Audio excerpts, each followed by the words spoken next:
Tous deux, dans des domaines différents, vous avez servi à la France, Monsieur Yves Bonnet dans la préfectorale et vous, mon général, dans les troupes de marine après avoir fait Saint-Cyr et l'école de guerre. Monsieur Yves Bonnet, si la préfectorale est un corps prestigieux, reconnu par les Français, mais dont beaucoup identifient peu ou mal le préfet.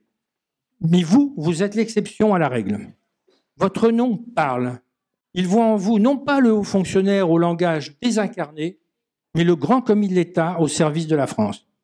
Pour beaucoup, vous restez ce directeur de la DST au début des années Mitterrand, en pleine union de la gauche, qui fait expulser 47 espions russes dans le cadre de l'affaire Farwell. Ce coup d'éclat vous vaut non seulement les félicitations des services de renseignement anglais, mais aussi de la CIA, et contribue au réchauffement des relations entre François Mitterrand et Ronald Reagan. Votre intervention contre un groupe terroriste arménien communiste revendiquant la libération de l'Arménie et sa dissolution après l'attentat d'Orly en 1983 demeure également dans les esprits de beaucoup. Comme le général Drouer, dont je vais parler dans un instant, vous faites valoir votre expertise dans de nombreux ouvrages et articles géopolitiques. Vous auriez pu aborder beaucoup de sujets. Vous avez choisi un sujet brûlant, l'Europe. Ce qui est pour un ancien parlementaire UDF de la Manche, entre 1993 et 1997, pour le moins un changement de cap. Mon général, vous avez pu constater une certaine similitude avec votre voisin de table. Homme de terrain et d'action, vous faites une partie de votre carrière en Afrique et en Outre-mer. C'est ainsi que vous partez en mission au Sénégal, où vous fondez l'école des officiers d'active, au Gabon, au Cameroun et peut-être sans doute ailleurs. Chef de guerre reconnu par vos œuvres comme général à l'état-major des armées, vous revêtez les habits de diplomate à travers plusieurs missions, notamment au Vietnam, et vous plongez dans la géopolitique et stratégie.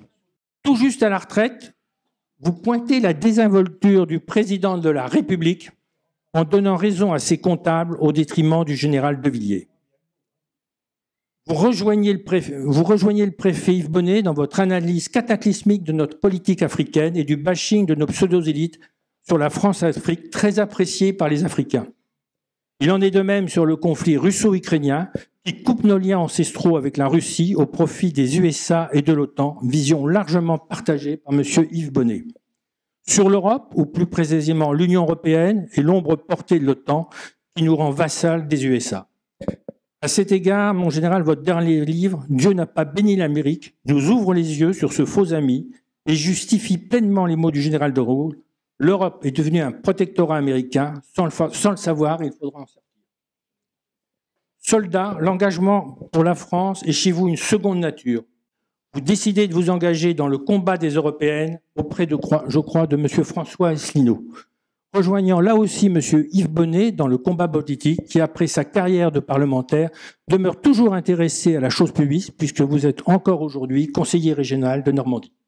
L'idée européenne, elle est née au lendemain de la guerre quand un certain nombre de gens qui n'étaient pas tout jeunes, qui avaient vécu la guerre, ont compris qu'il fallait complètement changer le paysage européen.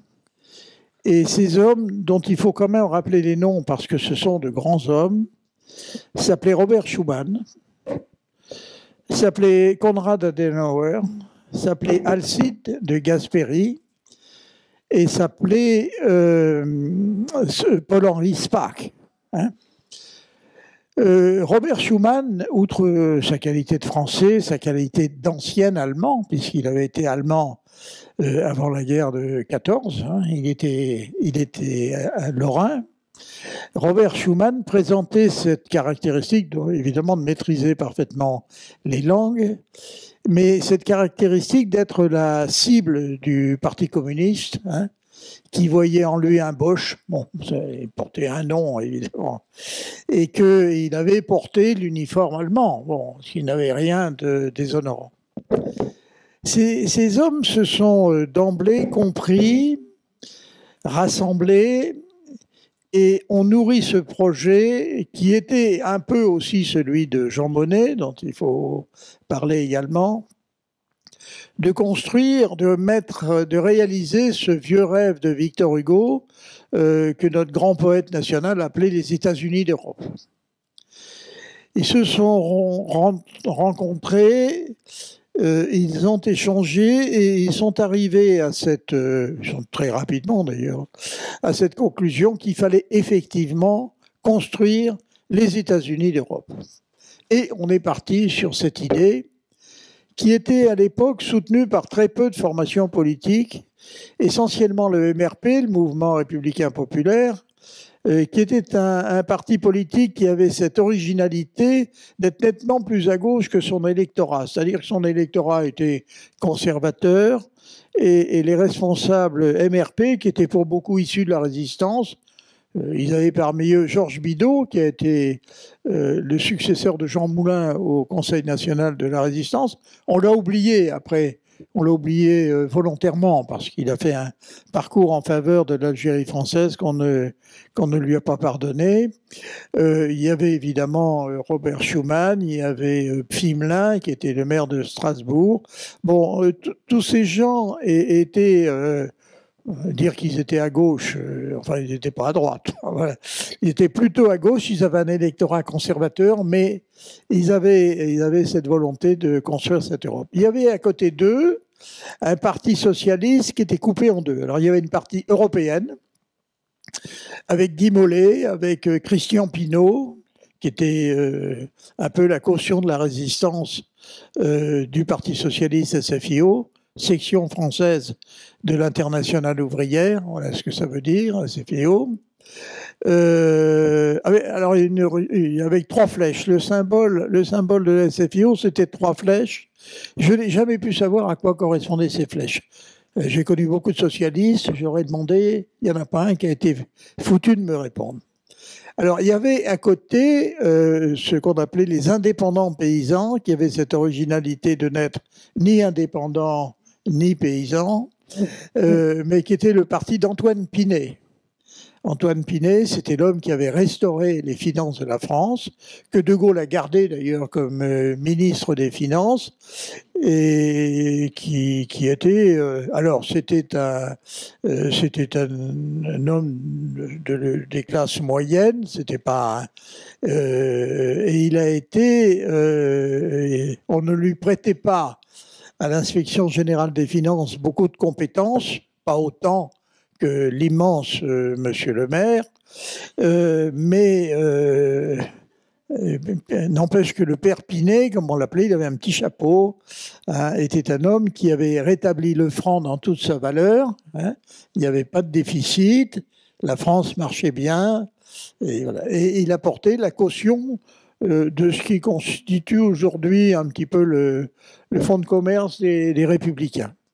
Et puis il y avait le Parti radical, alors qui était lui aussi fracturé en deux. Il y avait les irréductibles germanophobes, qui étaient les deux Édouard Herriot, Édouard Daladier, mais il y avait une partie non négligeable du Parti radical, qui était très européenne, avec comme chef de file Félix Gaillard, qui était un grand homme d'État, qui malheureusement a péri en mer au large de La Rochelle, et qui probablement aurait joué un grand rôle s'il avait vécu. Voilà. Alors ces hommes se réunissent, se disent on va faire l'Europe. Alors qu'est-ce qu'on va faire? Eh bien, ils conviennent tout de suite qu'il faut faire une Europe supranationale, mais qu'il va falloir la faire par étapes, parce que l'opinion n'était pas forcément unanimement en faveur de cette Europe, et qu'il y avait 2 formations ou 2 courants politiques qui militaient activement contre l'Europe. Il y avait le Parti communiste, qui était un tout petit peu aux ordres du Kremlin, hein. À l'époque c'était l'inféodation totale, et puis il y avait les gens du RPF, c'est-à-dire du parti de De Gaulle, qui était à l'époque résolument anti-européen. Alors, on a commencé, la première étape de leur cheminement a été la création d'une communauté européenne du charbon et de l'acier. Ça mangeait pas de pain que de réunir les capacités industrielles sur les industries de base, que sont le charbon et l'acier. Ça mangeait pas de pain que de les réunir, de faire une véritable symbiose des entreprises françaises, allemandes, luxembourgeoise, belge, du charbon et de l'acier. Et cette communauté a vu le jour et a prospéré très vite. Dans la foulée, on a créé l'Euratom, dont on ne parle plus d'ailleurs. C'est bien dommage, car c'était la mise en commun de toutes les connaissances, de tous les savoir-faire de l'atome. La France était un pays qui était à l'avant-garde, car le commissariat à l'énergie atomique, créé par le général de Gaulle en 1946, a été le premier commissariat à l'énergie atomique du monde. C'est-à-dire que nous avons eu un CUA un an avant les Américains. Alors tout ça, ça a bien fonctionné. Et puis, on s'est dit, il va falloir maintenant passer à autre chose. Et il fallait passer à la construction d'une défense européenne. Alors là, le sujet s'est avéré évidemment beaucoup plus sensible, beaucoup plus polémique, parce que l'opposition des gaullistes et des communistes s'est faite de manière assez virulente, il faut le dire. J'étais étudiant à Sciences Po, pas le Sciences Po actuel, hein, un Sciences Po où les diplômes ne se donnaient pas, je peux vous le dire, mais où aussi on ne déconnait pas dans la rue. Il fallait une cravate, il fallait un costume pour aller à Sciences Po. Les demoiselles étaient interdites de pantalon, hein, voilà, et on travaillait. Alors j'étais à l'époque résolument européen avec un certain nombre de mes camarades et j'avais adhéré au mouvement démocratique et socialiste pour les États-Unis d'Europe, qui était, c'était pas l'extrême gauche, c'était la gauche. Bon. Avec un certain nombre de dirigeants qui étaient à la fois de la social-démocratie et de la démocratie chrétienne. Bon, on a soutenu, on a eu des combats pour ou contre. On a lancé à ce moment-là, on a accompagné plus exactement l'idée d'une défense européenne commune qu'on a appelée la CED, la Communauté européenne de défense. Alors cette communauté devait aboutir à la création d'une armée européenne intégrée. C'est-à-dire que des officiers généraux dont vous n'étiez pas encore, mais que vous avez rejoint brillamment, jusqu'au simple Troufion, tout le monde était européen. Et tout le monde était dans cette armée européenne. C'était un concept qui était quand même novateur, ambitieux, mais évidemment fragilisé par cette opposition résolue des communistes d'une part et des gaullistes d'autre part. Alors, le traité a été signé et la campagne autour de la CED s'est développée. Votre serviteur collait les affiches. Heureusement, je courais très vite parce qu'on avait sur le dos les anciens d'Indochine qui rêvaient de nous casser la gueule et les communistes qui ne nous réservaient pas un meilleur sort. Enfin, quand on court vite, on peut coller les affiches à Paris. Voilà. J'en ai eu cette conclusion. Bon, le gouvernement français était au moment de... Alors, le processus de ratification s'est engagé. Chaque parlement devait délibérer. Et au moment de la ratification du traité de la CED, le président du Conseil en France s'appelait Pierre Mendès France. Alors, Pierre Mendès France... était un homme au charisme incontestable. Hein. Bon, c'était d'ailleurs un très bon financier. Il avait surtout fait la paix en Indochine. Je ne sais pas si vous vous souvenez que quand... vous ne l'avez pas vécu, hein, mais enfin, si vous avez appris que quand Pierre Mendès France a été nommé président du Conseil, il a pris le pari qu'il ferait la paix en Indochine dans un délai de, alors moi je ne me souviens plus, je crois que c'est 2 mois, bon, ouais. C'était un pari à peu près impossible, et il a réussi. Il a réussi à signer la paix avec cette fracture, cette séparation entre les deux Vietnams, hein, le Vietnam du Nord, le Vietnam du Sud, celui du Nord étant communiste, celui du Sud étant sous influence occidentale. Donc il avait un grand prestige. Et il ne voulait pas s'engager sur la CED. En réalité, il était contre, très probablement, mais il n'osait pas trop le dire, parce qu'il avait dans son propre parti un certain nombre de gens, dont René Mayer, qui était un député d'Algérie, pied noir, juif comme Mendès France, hein, donc les clivages transcendaient tous les courants de pensée. Et Mendès France, finalement, a dit bon, ben, on va mettre la question, on va porter la question devant l'Assemblée nationale, mais lui ne s'est pas prononcé.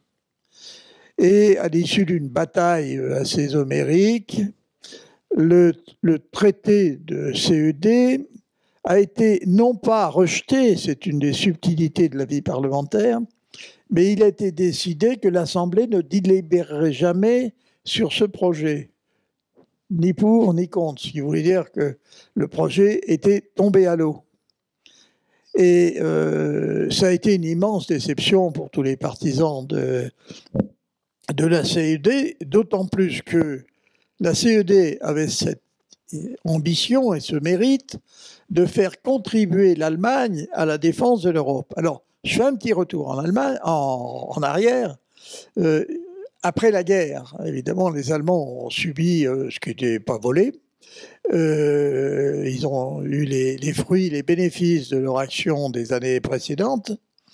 Et personne ne se pressait de leur redonner une armée. Bon. Et les Allemands, d'ailleurs, n'en voulaient pas. Hein. Les Allemands ne voulaient pas de ce réarmement. Et donc, on les a persuadés, comme on a persuadé le reste des autres Européens, que finalement, si l'Allemagne, si les Allemands entraient directement dans une armée européenne, mais entre guillemets, leur capacité de nuire serait annihilée et qu'on pourrait vraiment construire une armée avec les Allemands. Parce qu'on reconnaît quand même aux Allemands un certain nombre de talents militaires, hein, vous êtes d'accord avec moi, ils ont plutôt, hein, ils avaient encore un certain encadrement, en particulier le général Speidel, qui était un des très rares survivants de la conspiration du 20 juillet 1944, qui a quand même secoué un peu Hitler. Il n'avait pas besoin d'être trop secoué, mais enfin, il l'était encore plus, mais qui malheureusement a échoué. Alors, du coup, la chute de la CED a évidemment porté un coup à cette idée qu'il fallait que les Allemands participent à une armée européenne, enfin à la défense de l'Europe. Mais évidemment, le cadre contraignant pour les Allemands, comme pour nous d'ailleurs, que représentait une armée européenne, avait disparu. On a à ce moment-là, Mendès France a eu à ce moment-là une initiative qui est un peu semblable à l'initiative qu'a prise Sarkozy lors du vote contraire, enfin du vote hostile à la Constitution européenne en 2004 ou 2005, je ne sais plus, je me trompe peut-être d'un an, bon, c'est pas très grave, avec le traité de Lisbonne qui en fait reconstituait le traité initialement conçu par Giscard d'Estaing, mais évidemment sans l'aval des populations. Pardon. Alors, Mendès France, il a eu cette idée de faire, d'intégrer la Grande-Bretagne à cette idée d'une armée européenne, mais qui n'avait plus son caractère européen. Il n'avait plus ce caractère supranational. Et donc, on peut dire que l'Europe, quelque part, a perdu ses fondements, son idéologie la plus ambitieuse, celle de la construction des États-Unis d'Europe, comme l'avait voulu Victor Hugo. Elle l'a perdue avec l'échec de la CED. Et beaucoup d'Européens, dont j'étais, mais moi j'étais tout jeune, hein, j'étais étudiant, ont pensé que on ne verrait plus cette Europe. Non, monsieur, c'est passionnant parce qu'on voit comme votre démarche européen convaincu, puisqu'ensuite même vous fûtes parlementaire UDF giscardien, donc c'est parfait. Mais à partir de quel moment vous avez eu vos premières désillusions ou illusions perdues? Oui. Je me perds, je vais un peu vite, mais, mais on va voilà. Bon, simplement, pour que vous compreniez bien, De manière inattendue, le restaurateur de l'Europe a été Charles de Gaulle. Lui qui s'était manifesté très violemment, avec beaucoup de virulence, contre l'armée européenne, a repris les choses en main, hein, avec la création du marché commun et surtout avec son rapprochement avec le chancelier Adenauer. Et du coup, l'Europe a été remise sur les rails par de Gaulle.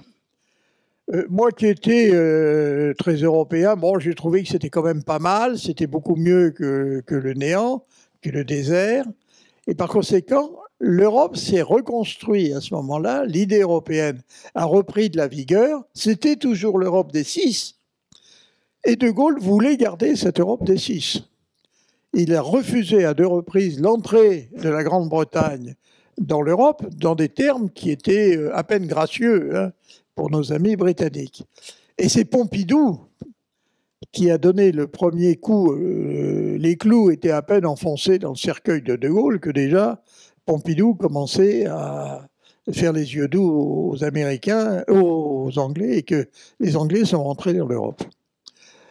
Personnellement, quand j'ai vu l'entrée de la Grande-Bretagne dans l'Europe, j'ai pensé, et les faits m'ont donné raison, que c'était la fin d'une Europe telle que nous l'avions envisagée, une Europe fraternelle, qu'on appelait l'Europe vaticane. Hein, bon. D'ailleurs, considérer que le drapeau européen bleu avec les étoiles, ça avait quelque chose. Voilà, c'était un drapeau, c'était le drapeau Vatican. Alors évidemment, le Vatican a été complètement pour l'Europe. Hein, et moi, ça me gênait pas. Moi, je suis pas catholique. Bon, je suis protestant. Enfin, il y a tout péché miséricorde. Hein. Bon, ça me gênait pas du tout que l'Europe soit vaticane. Je préférais une Europe vaticane à pas d'Europe du tout. Donc l'Europe a commencé sa dérive avec l'entrée de la Grande-Bretagne en son sein. Et puis alors la dérive, c'est un peu comme un fétu de paille qui est emporté vers la mer. Elle s'est accélérée. Elle s'est accélérée avec l'entrée d'un certain nombre d'autres pays. Parce que la Grande-Bretagne n'est pas arrivée toute seule. Hein. Elle avait avec elle l'Irlande, je crois, et le Danemark. Le Danemark, voilà. Voilà, c'est ça. Donc d'un seul coup, on passait de 6 à 9. Le gros bataillon, c'est en 2005. Voilà, non, alors après ça... Alors cette Europe qui avait déjà commencé à prendre un peu de poids, sur le plan pondéreux, hein, pas sur le plan de l'influence, mais cette Europe, elle s'est ensuite progressivement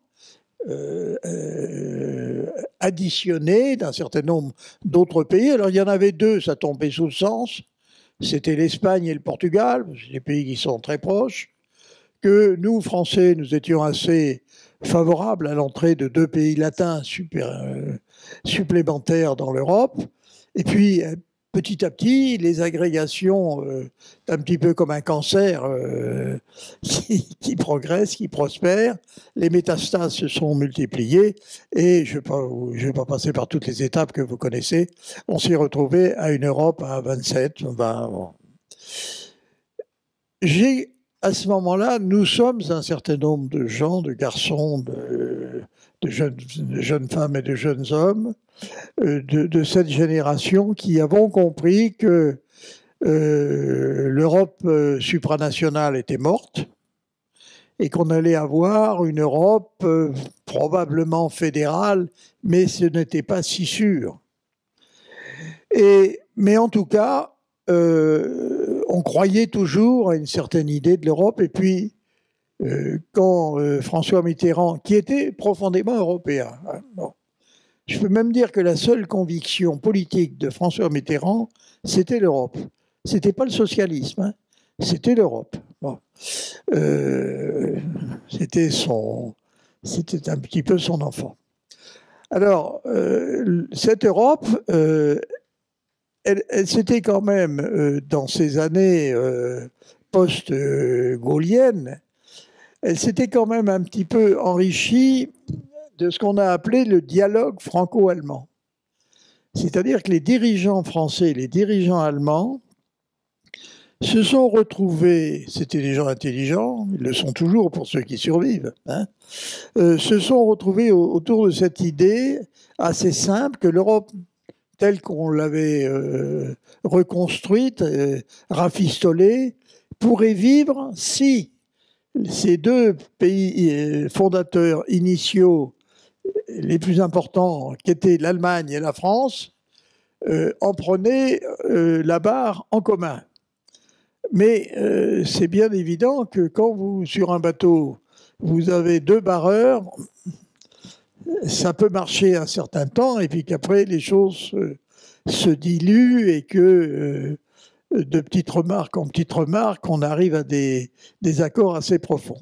Donc, il s'est quand même constitué un dialogue, un couple franco-allemand. Alors, souvenez-vous, les premiers, ça a été Giscard d'Estaing et Helmut Schmidt. Hein. Ensuite, il y a eu Mitterrand avec le chancelier Kohl. Et l'amitié, d'ailleurs, personnelle qui se construisait entre le chancelier allemand et le président français a perduré comme ça pendant un certain nombre d'années. C'était une amitié tellement profonde que François Mitterrand, ne l'oubliez pas, a financé la campagne électorale d'Helmut Kohl, qui était chrétien-démocrate, contre le candidat socialiste allemand. Bon.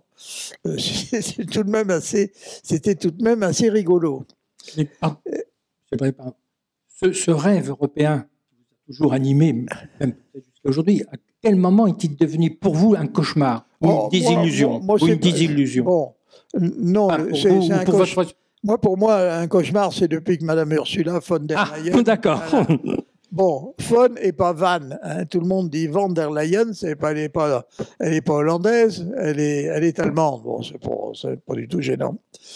Alors, c'est à peu près. Voilà. Alors, cette Europe, je vais faire un petit peu plus court, effectivement, mais je pense que c'est quand même fondamental que vous sachiez bien quelles étaient les prémices de cette Europe. Je vous dis, au départ, c'est une Europe supranationale. C'est une Europe chrétienne hein, qui affichait clairement la couleur, mais c'était aussi une Europe détachée des États-Unis, que d'ailleurs les Américains ne regardaient pas d'un œil finalement très favorable. Et cette Europe, malheureusement, ne s'est pas donné les moyens qui auraient fait définitivement sa force, c'est-à-dire le moyen militaire. Parce qu'il n'y a pas de pays, il n'y a pas de nation sans armée. C'est pas vous qui allez me contredire, n'est-ce pas? Et sans une armée forte, d'autant plus que la France, dans l'intervalle, s'était dotée de l'arme nucléaire et que ce n'était pas rien dans le dialogue franco-allemand, l'Allemagne étant évidemment interdite, hein, vous le savez, elle l'est toujours d'ailleurs, de la possession de l'arme nucléaire. Donc la dérive européenne, elle a continué. Il y a eu une période où l'Europe s'est ressaisie en quelque sorte. C'est quand Mitterrand, encore lui, a réussi à faire avaliser par les autres Européens la présence d'un grand Européen à la tête de la Commission. Il s'appelle toujours, parce qu'il vit toujours. Je crois qu'il a 100 ans. Jacques Delors. Bon. Alors Jacques Delors a été effectivement... Il a 100 ans, hein. Il est mort? Oui. Ah, oui, il n'y a pas longtemps. Il n'y a pas si longtemps que ça. Excusez-moi, je n'ai pas été invité. Je n'ai pas été invité à son enterrement. Je l'ai connu, hein, Jacques Delors. Bon, là, vous attristez ma fin. Oui, d'accord. Oui. Ah ben, il y a Dumas qui est... Dumas, il doit avoir 102 ans, des choses comme ça. Donc, il y a eu cette période flamboyante, en quelque sorte, avec Jacques Delors. L'Europe s'est enrichie aussi d'un certain nombre d'initiatives ou de créations qui, à mon avis, étaient intelligentes, comme l'euro. Hein. N'oubliez pas qu'en ce moment, c'est l'euro qui nous tient à flot, parce que les résultats merveilleux de l'immense, monsieur le maire, sont quand même un peu désastreux sur le plan comptable, et que si nous gardons la possibilité d'emprunter, c'est aussi parce que nous sommes partie intégrante de l'euro. Hein. Si nous sortons de l'euro, il va falloir... On coule. Hein. Bon, c'est un peu notre bouée de sauvetage. Hein, faut pas trop planter les aiguilles dedans. Hein, voilà. Donc voilà, cette Europe, elle a donc dérivé, Delors est parti. On a nommé ensuite comme président de l'Union européenne des gens assez contestables, comme Barroso, qui est largement responsable du conflit russo-ukrainien. Et puis, on est arrivé évidemment à la désignation de cette chère Ursula, qui est maintenant pour l'Europe, à mon humble avis, une véritable calamité. Pourquoi ? Pourquoi ? Parce que cette Europe qui vivait pas mal, pas trop mal, avec l'euro, et avec finalement des avancées technologiques, industrielles, économiques en général, qui étaient bonnes, en particulier la politique agricole commune, qui aujourd'hui est décriée, mais qui a sauvé l'agriculture française. Cette Europe, elle a commencé à se déliter, en grande partie aussi parce que le couple franco-allemand s'est rompu. Alors, il s'est rompu de matière diplomatique, c'est-à-dire qu'il n'y a pas eu d'esclandre, mais la France et l'Allemagne ont commencé à avoir des politiques divergentes. Et c'est l'Allemagne qui a porté les premiers coups au couple franco-allemand. Pourquoi ? Parce que l'Allemagne, avec l'entrée dans l'Europe des pays de l'Europe centrale et orientale, c'est-à-dire depuis 1991 et la fin de l'Empire soviétique, le ralliement de tous ces pays ex-soviétisés a donné à l'Allemagne l'ambition de redevenir en quelque sorte l'épicentre de l'Europe. Ce qui fait qu'aujourd'hui, on a en réalité 3 Europes. On a une Europe de l'Europe centrale et orientale qui s'articule autour de Berlin et des pays scandinaves. On a une Europe méditerranéenne qui est celle qui s'articule autour de la France, de l'Espagne, de l'Italie. Et puis, on a l'Europe qui est un peu faite du reste, c'est-à-dire de pays qui ont du mal à s'agréger, qui n'ont d'ailleurs pas beaucoup d'importance, ni en termes économiques, ni en termes politiques, encore moins en termes militaires. Ouais. Député UDF que j'étais ne s'est plus du tout reconnu dans l'Europe. Et quand il y a quelques années, pas beaucoup, j'ai pensé qu'il fallait peut-être regarder ailleurs. J'ai rencontré Marine Le Pen, hein, je ne vous le cache pas. Je ne suis pas en train de faire sa campagne, elle n'est pas candidate. Hein. Enfin, c'est tout comme. Et elle m'a dit, hein, je lui ai dit, moi, ce qui me gêne chez vous, c'est que vous n'êtes pas européenne. Comme je l'avais dit à Jean-Pierre Chevènement, dont j'ai fait la campagne électorale, hein, qui était gaulliste, qui était socialiste. Et je lui ai dit, Jean-Pierre, moi, je veux bien travailler avec toi. J'ai fait sa campagne électorale, mais moi, je suis européen. Et il m'avait dit, mais tu sais, bon, il dit que je suis pas anti-européen. Donc cette Europe, elle a perdu en quelque sorte. Elle a perdu d'abord sa force, qui était une force extraordinaire au départ. C'était emballant d'être européen. C'était emballant de se dire qu'on allait, c'était peut-être un peu idiot, comme vous voyez, abandonner sa nationalité française pour une belle nationalité européenne. C'était emballant aussi parce que cette Europe, elle avait pris un poids et surtout, elle s'était assez rapidement érigée en une espèce de force importante.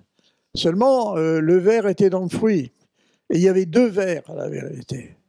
Il y avait le ver anglais, parce que les Anglais ont passé leur temps à mettre avec le pied sur la pédale de frein. Et puis, il y avait le second ver, et ça, je pense que c'est vous qui nous en parlerez en général, qui était l'OTAN. Hein. Je suis personnellement partisan de l'OTAN, et depuis longtemps, hein, depuis les années 90. Donc, vous voyez, ça date pas d'hier.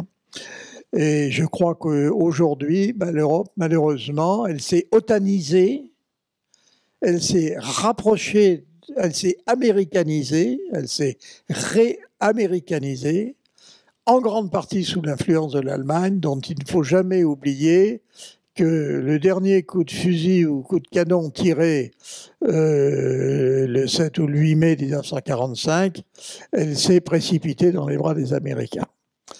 Voilà comment un jeune homme un peu exalté, idéaliste, celui que j'ai été, s'est transformé en non pas un vieux père ronchon, mais en quelqu'un qui se dit que finalement, ben oui, finalement les vraies racines qu'on a, il faut peut-être pas les chercher dans le jardin du voisin. Bien, merci. Voilà. Merci, monsieur le préfet.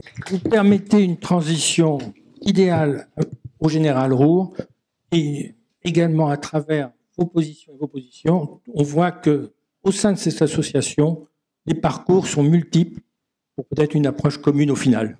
Alors pour ce qui me concerne, je vais vous dire pourquoi je n'ai jamais été pro-européen et jamais été pro-américain. Mais avant, je voudrais faire quelques remarques. Je crois que cette idée européenne, il faut la chercher chez un personnage qui s'appelle Coudenhove Kalergi. C'est un philosophe, un métis japonais et autrichien. Et il avait comme idée que l'Union, enfin, ce qu'il imaginait être l'Union européenne serait une union raciale, un mélange des peuples. Et c'est lui qui est à l'origine aussi de l'hymne européen. Hein, ça y est, le nom m'échappe, hein, décidément. Pardon ? C'est pas Beethoven ? Oui, c'est Beethoven, bien sûr, mais c'est l'hymne à la joie. L'hymne à la joie de Beethoven, c'est lui qui l'a choisi. Alors, quelques remarques aussi sur des personnages que, monsieur le préfet, vous admirez, et que moi, je n'aime pas particulièrement, c'est Monet. Tout est possible ici. Monet, Schumann, De Gasperi, Adenauer, oui, à la limite, mais Monet et Schumann, ce sont des personnages un peu curieux. Alors, le moins critiquable, c'est peut-être Schumann. Schumann a passé, effectivement, il a fait une carrière politique en France. C'était né en Alsace sous l'occupation allemande. Il parlait évidemment et l'allemand et le français. Donc, il aurait pu être effectivement ce pont humain entre l'Allemagne et la France. Mais justement, il a peut-être été un peu trop, et il a passé sa guerre dans les monastères. Il était très religieux au point qu'il ne s'est pas battu, hein, alors qu'il aurait pu mieux faire. Je ne sais pas, mais pendant ce conflit, je crois que le choix était immédiat. Il fallait défendre la patrie. Le second personnage, pour lequel je n'ai strictement aucune admiration, c'est Monet. Monet. Je suis désolé, monsieur le préfet. Non, mais ici, on débat, hein ? Oui, apparemment. Monet, pourquoi ? Parce que Monet est issu d'une famille du Sud-Ouest, de la maison de Cognac, etc. Mais c'était surtout un financier et il a travaillé dans les banques américaines. Et il était très proche des États-Unis, très, très proche. Au point que, d'ailleurs, il rédigeait remarquablement en anglo-saxon, et il était anti-gaulliste. À un moment où il aurait peut-être fallu être gaulliste. Après, chacun pouvait reprendre ses positions, mais à ce moment-là, il fallait être gaulliste. Eh bien, lui, dans une note au secrétaire d'État américain, a dit, à propos de De Gaulle, il faut, et je cite le verbe, détruire De Gaulle. Détruire De Gaulle. C'était quand même un peu gros. Hein, c'était quand même un peu gros. Pourquoi, disait-il ? Parce qu'il est anti-européen. Il est anti-européen. Il est contre l'union des peuples. Et évidemment, De Gaulle, comme l'a dit monsieur le préfet, De Gaulle était pour un type d'Europe, il n'était pas pour le même type d'Europe que Monet et Schumann souhaitaient. Alors, je vais vous dire pourquoi je ne suis pas européen, pourquoi je ne suis pas pro-américain, donc pourquoi je ne suis pas pour l'OTAN. Il y a une suite logique. Voilà. Bon, je crois que dans la vie, il y a, quand les choses se passent bien, une influence familiale. C'est inévitable. Si cette influence est marquée, si on a des personnages dans la famille de qualité, et je crois que ça a été le cas pour moi. Mes deux grands-pères se sont très honorablement battus pendant la guerre de 14-18 contre ceux qu'ils appelaient les Boches. Et le frère de mon grand-père maternel, qui a été tué le 25 septembre 1915 à la bataille d'Arras, avait la Légion d'honneur, il avait la croix de guerre qui venait d'être créée, avec plusieurs citations, et il avait été décoré par le tsar de toutes les Russies. Hein. Cette Russie que l'on vilipende aujourd'hui, hein, et pour laquelle il faudrait peut-être avoir un regard un peu plus objectif. Donc, de ce côté-là, et quand mon père était en Indochine, et oui, je passe un peu sur l'époque, le soir, il n'y avait pas la télévision, je me promenais avec mon grand-père, et mon grand-père maternel me racontait ces histoires, ces anecdotes de la guerre de 14-18 qui étaient toutes très amusantes. Il ne me parlait pas des combats, hein, évidemment. On n'en parle pas à un enfant. Il n'avait pas été traumatisé, il avait fait la guerre brillamment, mais aujourd'hui, il faut des cellules psychologiques. Enfin bon, bref, on est vraiment dans un autre monde. Et donc, mon grand-père me racontait ces petites anecdotes. Mais au travers de ces anecdotes, c'était l'armée française que je voyais. Et mon père était à ce moment-là en Indochine. J'étais élevé par mon grand-père, par ma grand-mère maternelle et par ma mère qui, elle, était institutrice et travaillait en Cerdagne. Et oui, je suis catalan. Ça ne s'entend pas, mais je le suis. Non, je suis surtout français, ne vous inquiétez pas. Oui, absolument. Et donc, j'ai eu aussi, du côté de ma mère, ma marraine. Ma marraine, qui avait épousé un médecin, médecin militaire, et ils ont été tous les deux dans la résistance, comme mon père, et tous les deux ont été déportés. Mon oncle par alliance, mon oncle, est revenu de Dachau, alors qu'il pesait 100 kilos en partant, pesant 40 kilos. Et ma marraine, la sœur de ma mère, a perdu un enfant qu'elle attendait dans le camp de Noé. Donc, vous voyez bien que l'ambiance qui était la mienne n'était pas propice à me faire aimer autre chose que mon pays, le pays que mes aïeux et que mes parents avaient défendu et continuaient à défendre. Bon, je passe sur le reste, mais quand je me suis retrouvé au Maroc accompagnant mon père et ma mère, moi, mon père m'a donné comme premier bouquin, j'étais petit, Capitaine de Bournazel. Je ne sais pas si ça vous inspire, mais le capitaine de Bournazel, c'est un héros de la guerre du Rif qui se battait brillamment à cheval. Et j'ai été tout de suite émerveillé. Peut-être. Et, oui. Et comme autre livre que mon père m'a offert, vous voyez, c'était par influence, mais pas par endoctrinement. C'est l'histoire de France racontée à François et à Caroline, de Jean Duché. Et évidemment, j'ai lu parce que bon, il n'y avait pas les Game Boy, il n'y avait pas la télévision, il n'y avait pas. Non, la seule chose dont je pouvais faire pour me distraire dans une petite ville du Maroc, c'était lire. C'était lire, et j'ai lu et j'ai assimilé. Et puis il y avait un globe terrestre, et mon père m'a montré où était la France. Et la France était de la même couleur qu'un tiers du monde, en rose. Vous voyez, tout ce qui qu'un enfant, le cerveau d'un enfant peut ingurgiter. Et, dernier point, un soir, c'était le 7 mai 1954, j'ai vu mon père avec des larmes aux yeux, il était officier de tirailleurs, et ma mère effondrée. c'était Dien Bien Phu. Comment voulez-vous qu'un enfant élevé dans une telle ambiance puisse être autre chose qu'un patriote? Et tout au long de ma vie, la France m'a suivi. Un jour, dans ma carrière de colonial, troupe de marine, c'est notre nom, hein. Même aujourd'hui, on parle des coloniaux.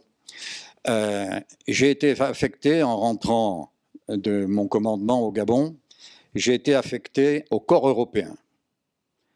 Au corps européen.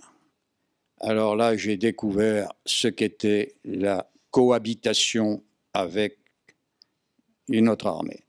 C'était des camarades allemands. Et nous devions parler ou allemand ou français.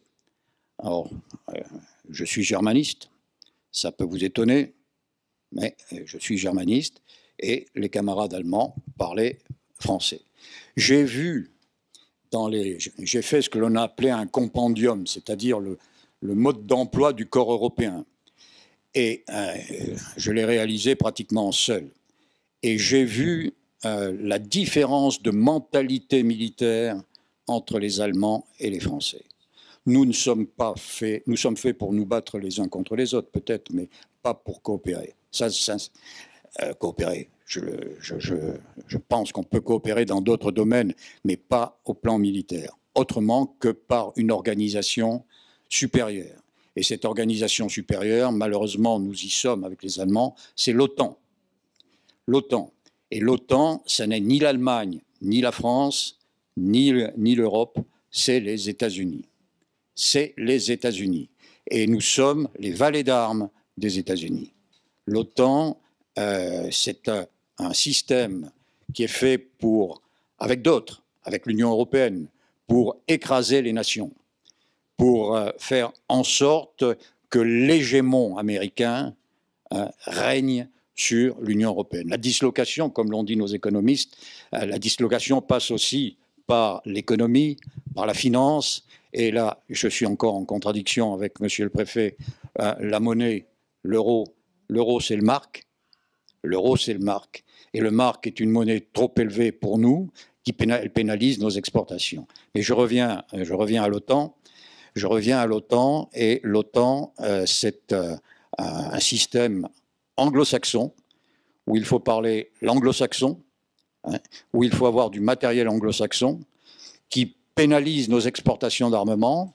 Regardez, la Pologne, l'Allemagne ont acheté des F-35, et nous, nos Dassault, nos avions d'assaut, notre Rafale, qui est probablement aujourd'hui le meilleur avion multirôle au monde, nous avons du mal à l'exporter. Nous l'exportons en Inde, nous l'exportons en Égypte, nous l'exportons ailleurs, mais pas en Europe.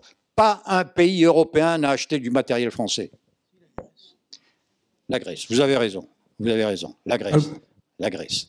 Voilà, donc je suis assez bref, je pourrais répondre à vos questions si vous le voulez, mais je n'ai pas, au fond de moi, le sentiment que l'Union européenne soit quelque chose autre qu'un système d'écrasement. Alors je ne suis pas contre les rapports, les relations avec les pays voisins. C'est normal, c'est tout à fait légitime. Et le marché commun était une organisation qui, le préfet Bonnet l'a dit, une organisation qui rapprochait économiquement. Mais je suis persuadé, voyez-vous, je suis persuadé que si le traité de Rome de 1957 avait été signé un an plus tard, avait été proposé à la signature un an plus tard, lorsque la Constitution du 4 octobre 1958 aurait été validée et que le général de Gaulle aurait été au pouvoir, je suis persuadé qu'il ne l'aurait pas signé. Pourquoi ? Parce que dans le traité de Rome, il est dit que les pays signataires s'engageaient à un rapprochement de plus en plus étroit. Donc tout était dit dans le traité de Rome. Tout était dit dans le traité de Rome. Voilà. Bravo, mon général. Mais deux petites questions à poser à l'un comme à l'autre. Peut-être qu'au moment où l'Union soviétique, l'URSS, a été terminée pour devenir la Russie, c'est peut-être là qu'il aurait fallu, comme le pacte de Varsovie, que l'OTAN... là, il y a peut-être manqué... Alors, vous avez tout à fait raison. Il a peut-être manqué un homme politique pour se lancer là-dedans. Le pacte de Varsovie date de 1955, donc un certain nombre d'années après le traité de l'Alliance Atlantique. Le traité de l'Alliance Atlantique qui avait été signé pour assurer la défense des pays signataires, et uniquement la défense. Ce n'était pas une organisation agressive.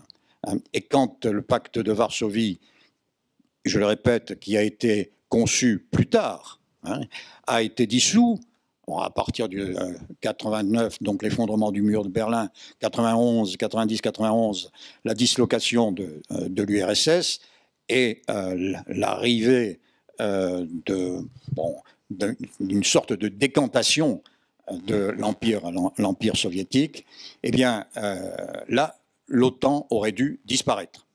L'OTAN les puissances alliées n'étaient plus menacées. La Russie aurait été bien mal en peine d'agresser quiconque. Elle était trop impliquée dans sa survie pour menacer, d'autant plus que la Russie avait tout de suite manifesté le désir de se rapprocher de l'Union européenne, de se rapprocher même de l'OTAN, oui, se rapprocher et d'en faire partie. Alors là, il y a effectivement quelque chose qui a été probablement raté. Mais ça, pourquoi? Encore nos camarades américains qui n'ont pas vu dans la Russie nouvelle quelque chose d'autre que le successeur de l'URSS. Et puis, dans la politique générale des États-Unis qui veulent susciter le chaos pour pouvoir mieux dominer, il était intéressant d'avoir une URSS effondrée, une Union européenne qui était déjà flageolante pour pouvoir établir ou aggraver leur mainmise sur cet ensemble. Donc l'OTAN, qui n'aurait pas dû survivre, est devenu un instrument militaire au service des ambitions des États-Unis. C'est pour ça qu'on est allé bombarder Belgrade. Vous vous rendez compte, Belgrade, sous prétexte d'un charnier que les médecins légistes, je sais plus, scandinaves, je sais plus si c'était, je crois que c'était des Norvégiens ou des Finlandais, n'ont jamais dit que c'était les Serbes qui étaient à l'origine de... Mais ça n'a jamais été prouvé, d'ailleurs. Et ça n'a jamais été prouvé. Et donc, Belgrade a été bombardé. Du coup, le Kosovo, on a un État musulman, maintenant, avec la Bosnie, oui, un État musulman issu de la Serbie. Là aussi, un parallèle que l'on peut faire. Le Kosovo, c'est l'origine de la Serbie, comme Kiev est l'origine de la Russie. Et cette affaire, d'ailleurs, le bombardement de Belgrade, c'était ni plus ni moins que l'anticipation de ce qui se passe actuellement en Ukraine. Disloquer pour régner et affaiblir le monde slave. Là-dessus, mon général, je crois que vous êtes en parfaite osmose avec le préfet Bonnet. Ah ben quand même. Quand même. Voilà. Donc l'OTAN est allé bombarder l'Irak. Et nous, Français, nous avons fait la même chose. On est allé en Afghanistan. Pourquoi faire? On n'a aucun intérêt là-bas. On a des intérêts en Afrique, c'est certain. On a des intérêts dans le Pacifique. Et encore là, je fais ce qui n'est probablement pas une digression, mais les Américains voudraient bien que l'OTAN bascule sur l'affaire taïwanaise. Ils ont déjà amené le Japon, l'Australie et la Nouvelle-Zélande à signer des accords de coopération avec l'OTAN. C'est quelque chose de parfaitement anormal. Le Pacifique, c'est pas l'Atlantique. Et l'OTAN... Non, c'est plus l'OTAS. Ça a disparu, l'OTAS. Ça existait. Mais l'OTAS a disparu. Mais l'OTAN, maintenant, les Américains voudraient que l'OTAN aille avec eux sur l'affaire taïwanaise. Donc, ça n'est pas admissible. Nous, Français, nous avons des intérêts majeurs dans le Pacifique. Autant en Ukraine, on n'a pas d'intérêt, autant dans le Pacifique, nous avons des intérêts importants. Vous le savez, ces agitations en Nouvelle-Calédonie, vous croyez que c'est gratuit? Non, c'est pas pour rien. Ouais, non, ça n'est pas pour rien. Bien sûr que ce n'est pas pour rien. Et qui est derrière? Alors, on nous dit l'Azerbaïdjan. L'Azerbaïdjan, c'est la Russie. Et puis en embuscade, pour savoir qui va en profiter, la Chine et les États-Unis. Évidemment, les États-Unis qui ont deux alliés avec l'Australie et la Nouvelle-Zélande. Donc, le Pacifique, oui, nous avons des intérêts, mais nous n'allons pas suivre les Américains dans leur guerre ou non-guerre face à la Chine, parce que justement, nous devons protéger nos intérêts. Vous voyez pourquoi je ne suis pas otanien, je suis pour la sortie de l'OTAN, comme je suis pour la sortie de l'UE, comme je suis pour la sortie de l'euro. Donc, sur notre politique étrangère, d'une manière générale, j'ai l'impression que la France a décroché depuis Nicolas Sarkozy. Nous n'avons plus de vrai président de la République. Alors, bon, je vais revenir... Et une classe politique également totalement absente depuis. Je ne sais pas si vous partagez ou pas, mais c'est mon point de vue de simple citoyen. Alors, vous verrez après ce que j'aurais dit, si vous partagez mon point de vue ou non. Alors, je remonte un peu en arrière. Vous savez que le président Chirac avait imaginé, lui, un pilier européen de l'OTAN. Mais il a très vite déchanté parce que les Américains n'auraient jamais laissé faire, les Allemands non plus, etc., etc. Et c'est pour ça que ça ne s'est pas fait. En revanche, le président Sarkozy, dont la moitié de la famille est américaine, a réintégré notre pays dans l'OTAN, dans la partie militaire intégrée, après 44 ans d'absence. Je dis 44 ans d'absence et tout s'est très bien passé. On n'avait pas besoin de l'OTAN. J'étais à ce moment-là souvent en Afrique, en ce qu'on appelle, on appelait compagnie tournante, maintenant on appelle ça OPEX, enfin ça s'appelait OPEX déjà. S'il nous arrivait d'avoir besoin de logistique, de renseignements, on les obtenait très facilement. Hein. Et ça n'a jamais posé de problème parce qu'on était encore dans l'Alliance Atlantique. On n'avait pas de réel problème. Mais avec la réintégration dans l'OTAN, eh bien, nous avons baissé les bras. Maintenant, on n'a plus de politique militaire autonome. Le risque, c'est que notre dissuasion n'est bâtie, n'est construite. Elle a été conçue par les généraux gallois et aérés à la demande de Gaulle. Elle est faite pour le territoire national, au cas où notre territoire serait directement menacé. Dans le contexte actuel, où on est imbriqué avec les uns et les autres, comment voulez-vous dire à quel moment nos intérêts majeurs sont menacés? Là, en plus, le président actuel a proposé de donner notre arme nucléaire à l'Union européenne. Alors j'en viens à une chose, c'est que notre système diplomatique n'existe plus. Le corps préfectoral, comme le corps préfectoral, ont été dissous. Mais je ne sais pas si vous vous rendez compte de ce que ça veut dire. Le corps diplomatique, le corps préfectoral, je vais laisser la parole à monsieur le préfet, bien évidemment. Mais j'ai travaillé pendant 4 ans à l'état-major des armées aux relations internationales, donc je peux en parler. Hein. On a 163 ambassades dans le monde, à égalité avec la Chine. Il n'y a que les États-Unis avec 168 ambassades qui nous dépassent. Hein. C'était quand même, c'est toujours, heureusement, encore pour quelque temps, combien de temps, j'en sais rien, mais c'est un système remarquable de renseignement, d'influence. C'est fabuleux. Et maintenant, alors pourquoi? Eh bien, pourquoi? Tout simplement, pourquoi a-t-on dissous le corps diplomatique? Non, dissous le corps diplomatique. C'est les prémices de relations internationales à l'européenne. On a déjà un soi-disant ministre des relations internationales, des relations extérieures de l'Europe. Je fais une anecdote. En Afrique, vous avez bien évidemment les ambassadeurs de France, les ambassadeurs de tel pays ou tel pays, et puis vous avez un représentant de l'Union européenne pour mettre en œuvre le budget de coopération qui est alloué à tel ou tel pays, budget de coopération qui est d'ailleurs à 60% alimenté par la France.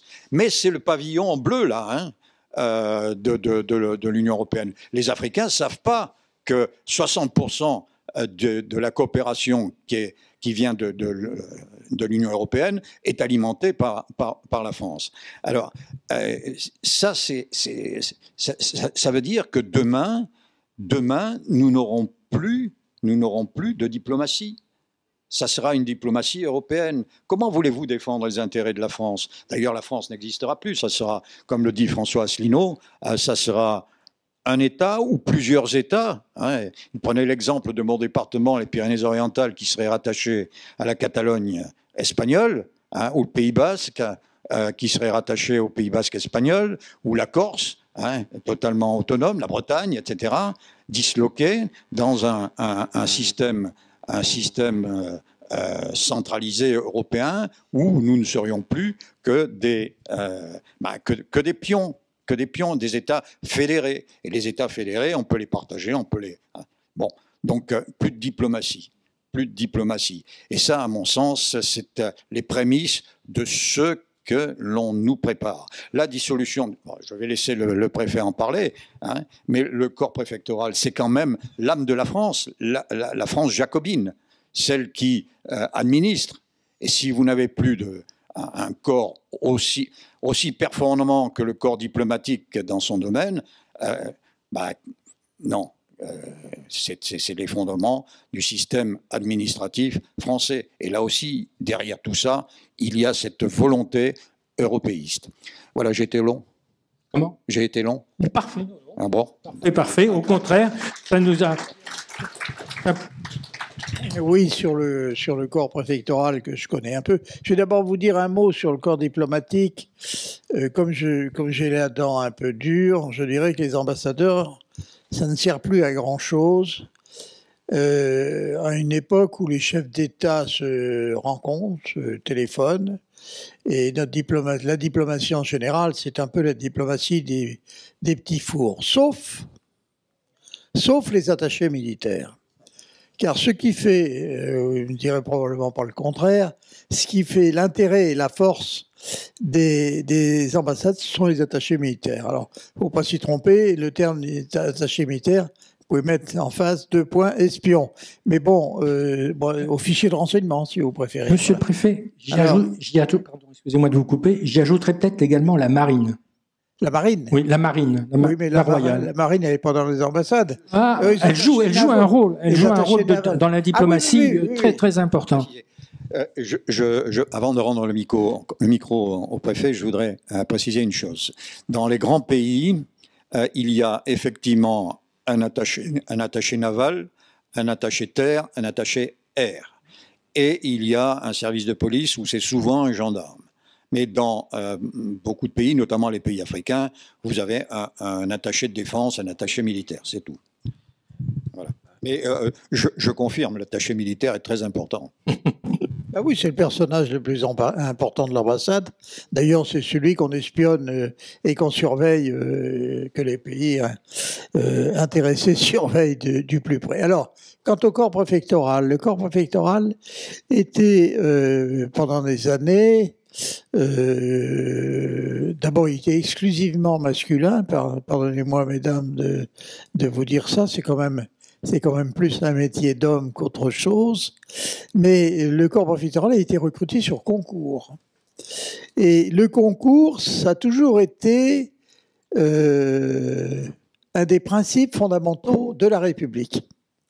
La République, elle a choisi ses fonctionnaires, du receveur des postes jusqu'au directeur général du ministère des Finances ou de l'Intérieur, par concours. Parce que vous aviez des fils de gendarmes, vous aviez des fils de postiers, vous aviez des moins, parce que c'était pas leur truc, des fils d'agriculteurs, mais chacun avait sa chance. Il y avait la promotion sociale du concours. Et je ne connais pas de manière plus juste, plus honnête de sélectionner les gens que le concours. Parce que si c'est pas le concours, c'est quoi? C'est la faveur et l'argent. Voilà, on a supprimé le corps préfectoral après l'avoir un peu politisé. Je suis désolé, les hauts fonctionnaires n'ont pas je dis pas avoir d'opinion, mais à exprimer d'opinion.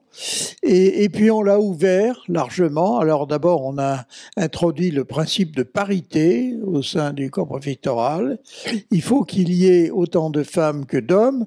Bon, je vois pas au nom de quoi. On pourrait aussi faire un contingent pour les amputés du bras gauche, hein, pourquoi pas. Mais c'était déjà un petit peu arbitraire. Et puis, sauf que les recrutements se sont politisés, se sont élargis, que vous, mesdames, mais je crois pas qu'il y en ait une seule dans l'Assemblée, pour peu que vous soyez délégués aux droits de la femme ou à la condition féminine, vous avez des chances très sérieuses de devenir préfète. Et par conséquent, le corps préfectoral, c'était la colonne vertébrale de la République. Je suis désolé de vous dire qu'il n'y en a plus. Tout à fait d'accord. Absolument. La mission de la femme, la mission biologique de la femme n'est pas la mission de l'homme. Et donc, inévitablement, parfois, ça peut poser des difficultés. Je prends le corps médical de l'armée, service de santé des armées. Nous avons plus de 50% de médecins femmes. Notre armée, là ça se calme, mais elle est très souvent en OPEX, en opération extérieure. Comment voulez-vous que un médecin capitaine femme puisse avoir la disponibilité, en étant mère de famille, qu'un médecin capitaine homme puisse avoir. C'est un fait. Hein, c'est un fait. Bien évidemment, tout le monde est pour l'égalité. Mais on bute quand même sur des obstacles que l'on ne pourra jamais surmonter. Une femme est avant tout une mère de famille. C'est naturel, c'est légitime, c'est normal et c'est admirable d'ailleurs. Hein, et donc, ça nous pose quand même quelques problèmes. Moi, j'ai toujours considéré que les membres du corps préfectoral ça devait être un impératif, avoir satisfait à leurs obligations militaires. On ne peut pas être préfet, sous-préfet si on n'a jamais été sous les drapeaux. Il y a un certain nombre de choses qu'on ne comprendra jamais. Et c'est pourquoi, j'ajoute ça parce que je pense qu'on est tous d'accord, la suppression du service militaire, pas seulement national, a été une énorme connerie. C'est la plus énorme connerie qu'ait fait Chirac. Je le dis d'autant plus librement. Hein? Oui, absolument. Personnellement, j'étais député, j'étais contre.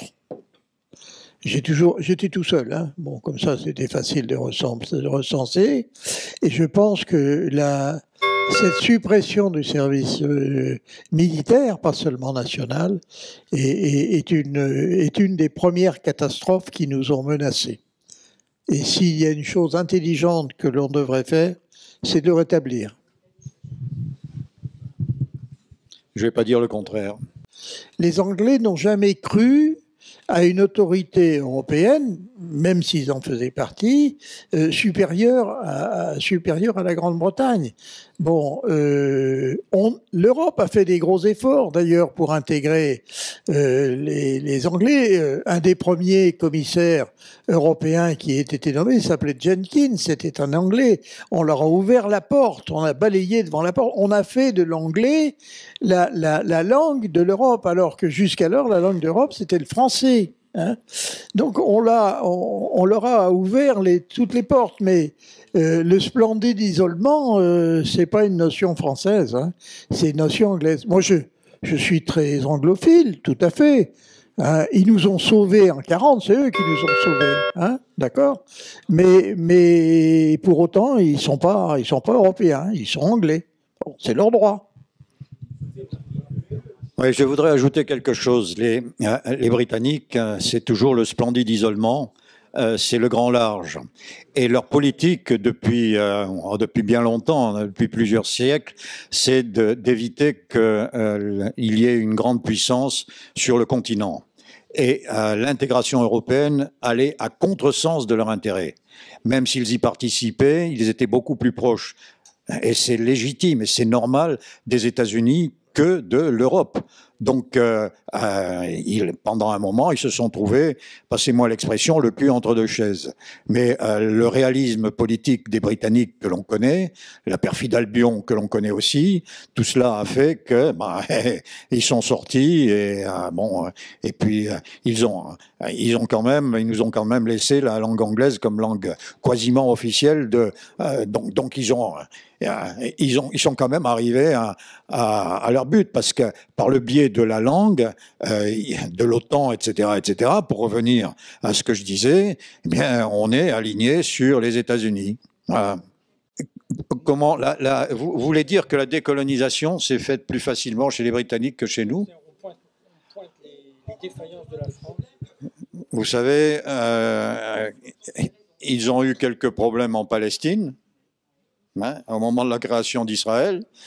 Ils ont subi des attentats. Il y a eu la Haganah qui, par exemple, a fait sauter l'hôtel du roi David. Je me souviens de mes cours de géopolitique.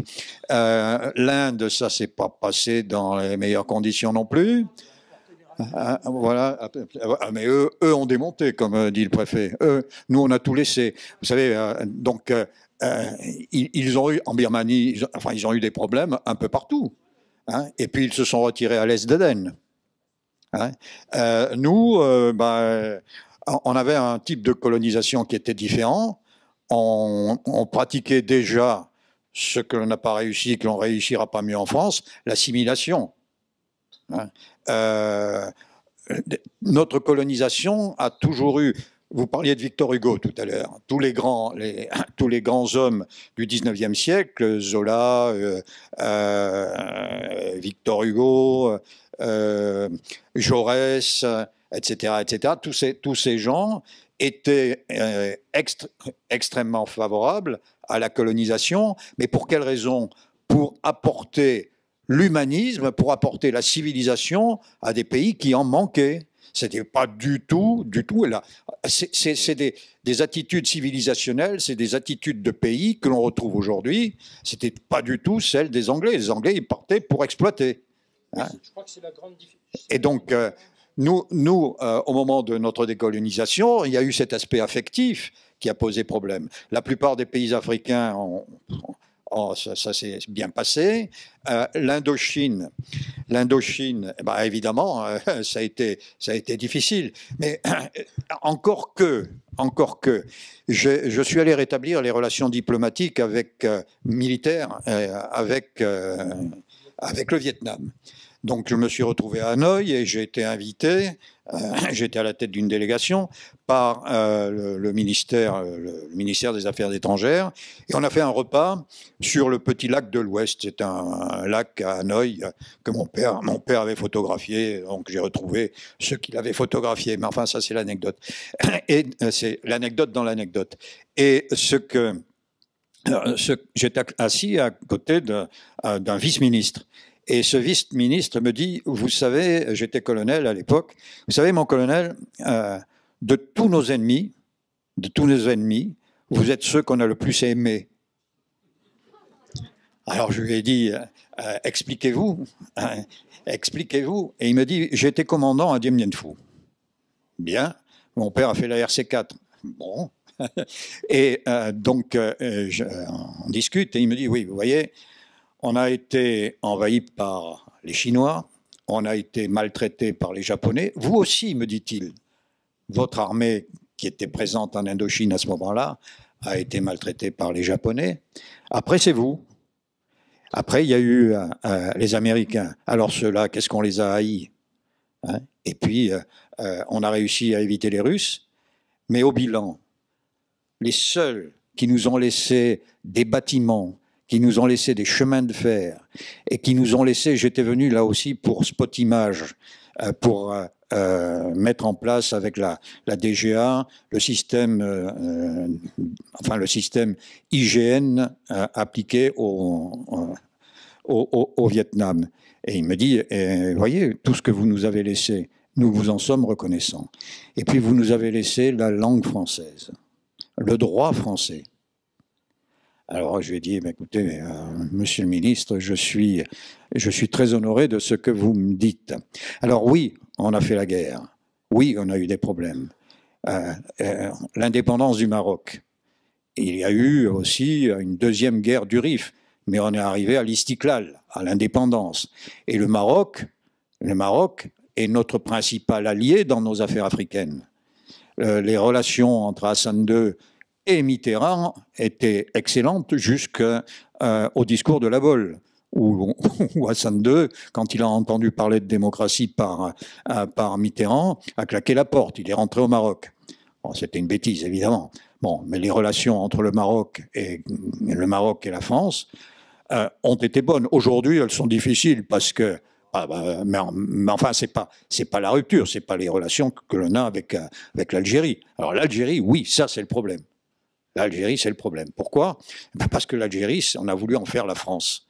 La seule façon que l'on aurait eu de véritablement en faire la France, c'était de convertir les gens. Mais Charles X, lorsqu'il est arrivé à donner lorsque les troupes françaises ont débarqué à Sidi Ferruche, avait dit au général comte de Bourmont, surtout, ne provoquez pas la conversion des musulmans.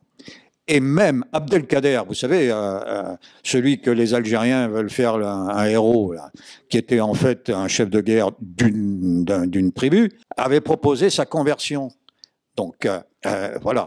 Alors là, on a raté quelque chose en Algérie, très vraisemblablement, mais c'est pas pendant la guerre, c'était râpé la guerre, hein. C'était avant, c'était au moment de la colonisation. Alors bon, les Britanniques ont eu des problèmes. Mais ils les ont réglés en britannique, par des accords commerciaux, par tout ce qu'on veut. Et puis nous les avons réglés en français, avec l'affectif, et ça nous pose parfois des problèmes, comme avec l'Algérie, évidemment. Voilà. J'ai répondu ? Hein ? Oui, vos derniers propos me font plaisir et me vont droit au cœur, puisque je suis le fils d'un administrateur d'outre-mer. Alors, je me suis beaucoup retrouvé dans vos propos. Maintenant, je vous propose peut-être de terminer la conférence ou ce débat, et puis de passer donc à table.